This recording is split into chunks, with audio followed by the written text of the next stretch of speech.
Welcome to another in this series of videos on the practical aspects of control systems. In this video, we will look at examples of an example of a positioner versus a regulator example.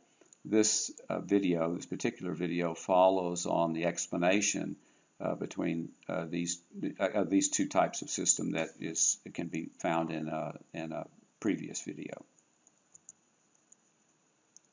We'll start off with an example of a positioner system, also called a fly-by-wire system because of its development and use in airplanes. Its historic roots date to the late 40s and early 50s, so just after World War II.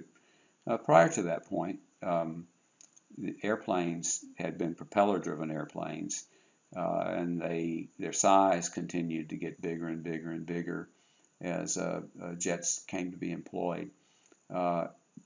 Before the development of fly-by-wire systems, there actually were mechanical linkages, cables or rods, rod linkages that connected the input devices in the cockpit, so a yoke or a stick and the rudder pedals, to the control surfaces in the airplane that made the airplane roll or climb or allowed coordinated flight through the rudder system.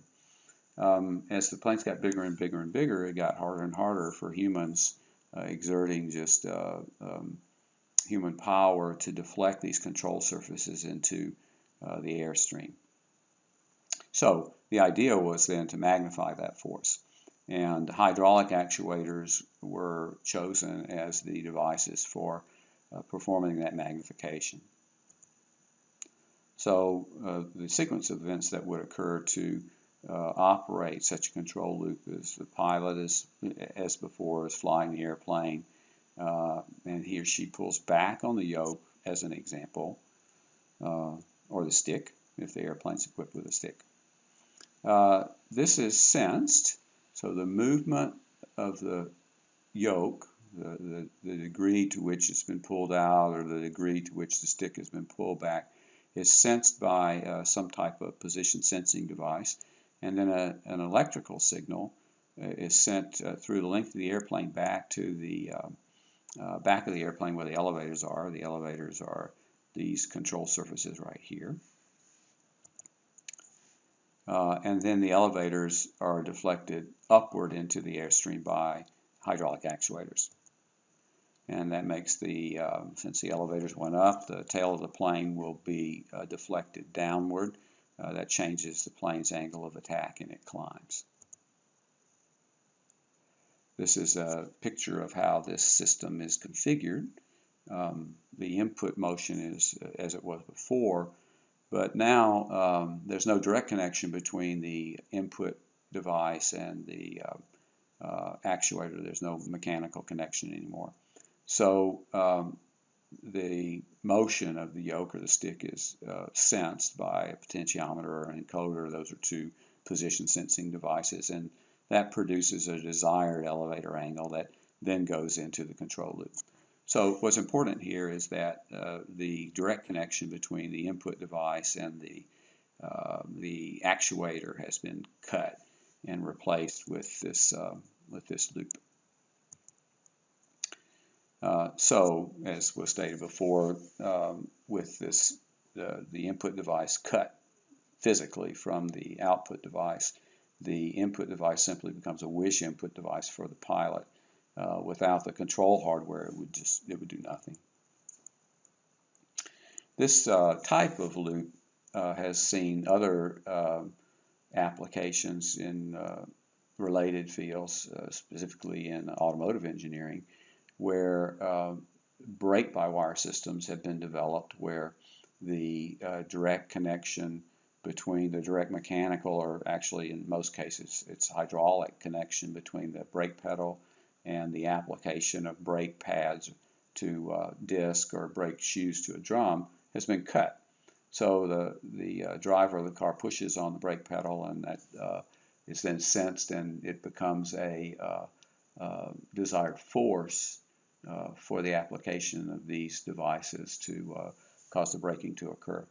Also, steer-by-wire systems have been developed, where in the direct mechanical linkages between the steering wheel and the linkages in the connected to the front wheels of the car, this connection has been cut also. And the steering wheel simply becomes a wish input device. I want to turn right, or I want to turn left. I want to turn right a lot. I want to turn left a little.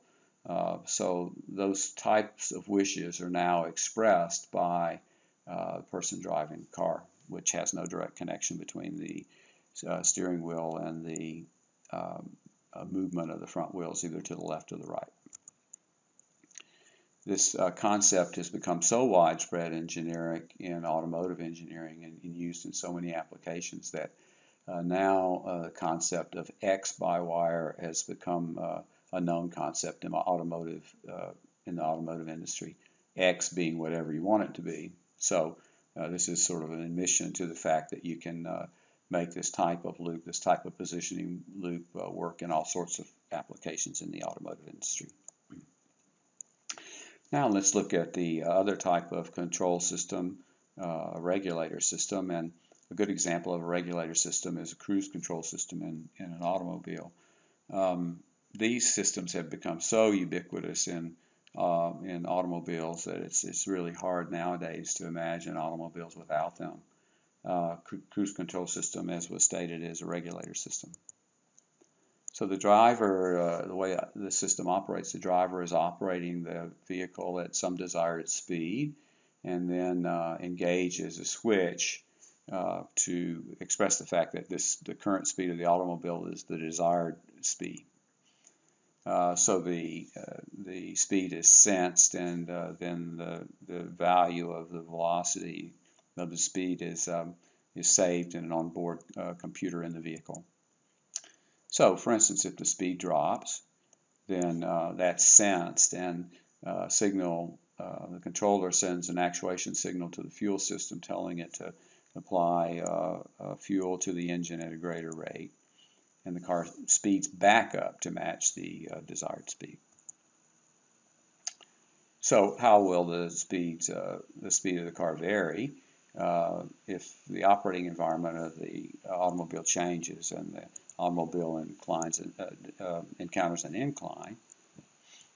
Then the speed will drop off, and the speed sensor detects this, and the controller sends a signal out to the fuel system and the engine to open up and apply fuel at an increased rate, and it makes the car speed back up to match the original desired speed, even on the incline. What's important here, as we've seen with regulator systems, is that we made no change in the desired speed of the vehicle, but the desired speed of the vehicle was impacted when the vehicle encountered an incline. This is how this control loop looks, and let's walk our way through this to see the sequence of events that occurs to make this loop move from one equilibrium state to another equilibrium state. On the flat, the engine develops torque that is needed to overcome the rolling friction of the car and its aerodynamic drag. But then when an incline is encountered, part of this torque is needed to make the vehicle ascend the incline. And so the total amount of torque coming out of the engine now is not available for overcoming the rolling resistance and the aerodynamic drag of the vehicle.